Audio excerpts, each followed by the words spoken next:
ایک super store پر نیا sales man آیا۔ سپر اسٹور کا مالک اس سے ملنے گیا تو وہ ایک گاہک کو فشنگ راڈ بیچ رہا تھا۔ مالک دور کھڑا ڈیلنگ دیکھنے لگا۔ گاہک: یہ راڈ کتنے کی ہے؟ سیلز مین: سر 1200 کی۔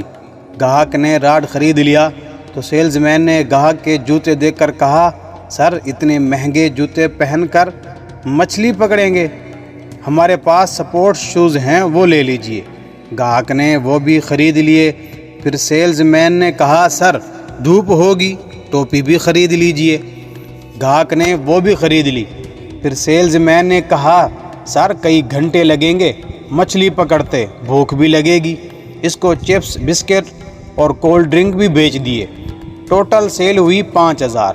مالک سیلز مین سے بڑا متاثر ہوا اور قریب آ کر بولا: بہت کمال کے سیلز مین ہو۔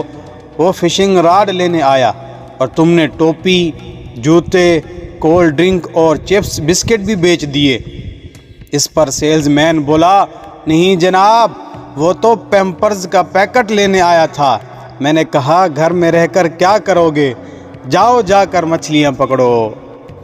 میرے چینل سہیل ایڈوائزر کو سپورٹ کرنے کے لیے تمام ساتھیوں کا دل کی اتہ گہرائیوں سے شکریہ ادا کرتا ہوں۔ جزاک اللہ خیرہ۔